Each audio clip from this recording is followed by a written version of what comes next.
Dear all, Assalamu alaikum. I'm Dr. Rafiq Patafi. Today I'm going to discuss life cycle of HIV virus. As you know very well, HIV virus is a dangerous virus. This is a human immunovirus identified in 1985-84 from Pasteur Institute of France and National Institute of Health USA and named in 1986. HIV virus consists on different parts. One is the lipid layer and other one is the surface glycoprotein 120, transmembrane glycoprotein GP41, matrix core, capsid, nucleocapsids, and it possesses three type of enzyme: reverse transcriptase, protease, and integrase. HIV viral RNA, HIV viral RNA, तो ये virus human CD4, जिसको हम C4 sales भी कहते हैं, T4 sales भी कहते हैं, ये T4 लेम्फोसाइट्स हैं, टाइप ऑफ लेम्फोसाइट्स हैं, उनके ऊपर ये अटैक करता है।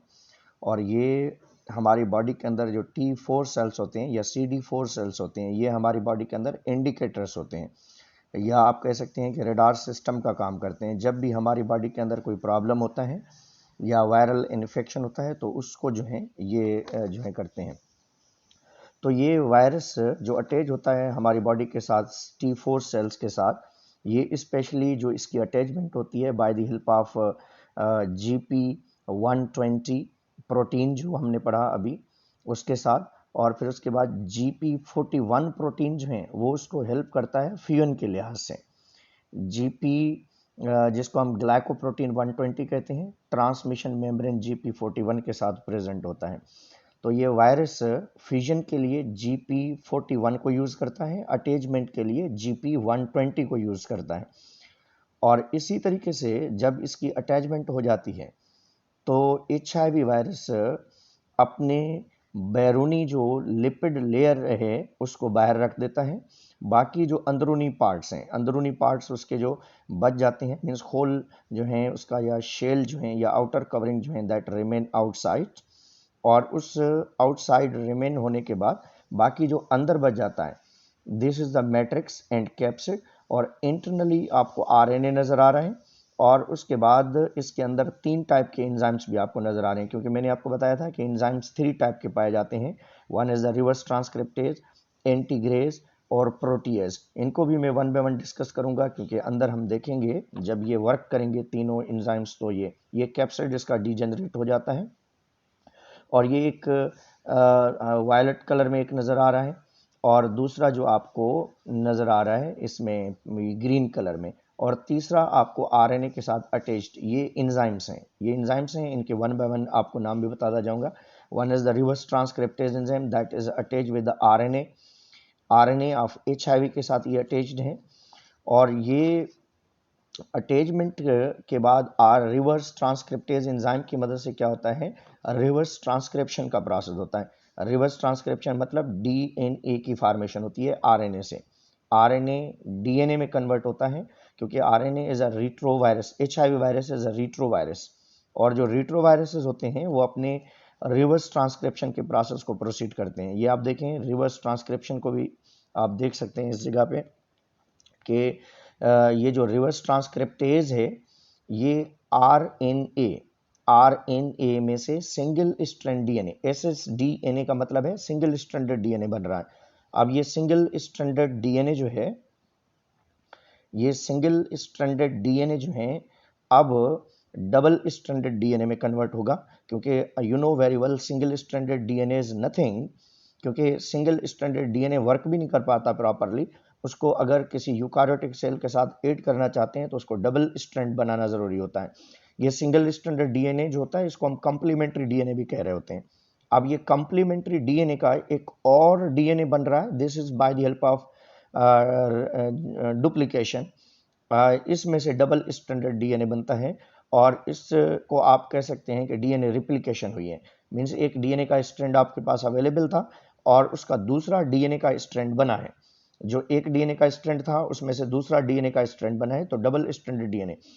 अब एक एंजाइम मैंने आपको बताया था, that enzyme is known as integrase enzyme.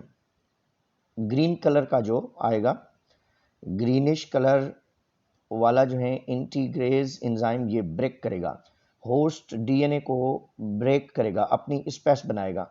और जब होस्ट डीएनए ब्रेक हो जाएगा तो इसके साथ ये वायरल डीएनए, एचआईवी वायरस का डीएनए जो है ये अटैच हो जाएगा।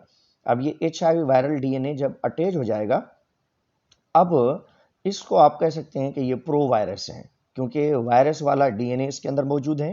This is not virus, this is present with the host DNA, but this is not virus, it work is like the virus, it work for the virus. अब ये virus के लिए काम करेगा। वायरस के लिए बेटा क्या, वायरस के लिए क्या काम करेगा कि जो आरएनए वो बना के देगा bye the help of transcription. जब आरएनए बनते जाएंगे प्रो वायरस के, या आप कहें कि वायरल बॉडी एचआईवी वायरस के आरएनए बनते जाएंगे, तो RNA is message for the protein ribosomes for the formation of proteins. तो ये आरएनए बनने के बाद ये आरएनए बन रहे हैं, देख रहे हैं एचआईवी वायरस के एमआरएनए बन रहे हैं। अब ये एचआईवी वायरस के जो एमआरएनए हैं, एचआईवी वायरस के जो एमआरएनए हैं, न्यूक्लियस से निकल कर बाय द हेल्प ऑफ न्यूक्लियोपोर्स ये जाएंगे साइटोप्लाज्म के अंदर, इनटू द साइटोप्लाज्म। अब ये साइटोप्लाज्म के अंदर there is availability of host machinery, और वो होस्ट मशीनरी कौन सी है, specially there is requirement of ribosomes.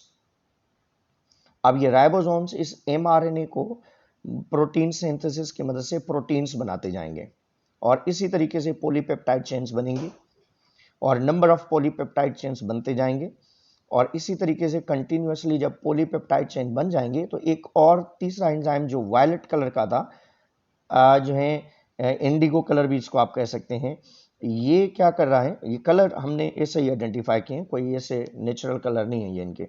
तो ये प्रोटीएज क्या करता है, इन प्रोटीन्स की पॉलीपेप्टाइड चेन्स को छोटे छोटे से ग्रुप में ब्रेक करता है, इसको तोड़ देता है, इसको ब्रेक करता है। Protease break the large structural proteins into the small units, small units के अंदर इसको ब्रेक करता है।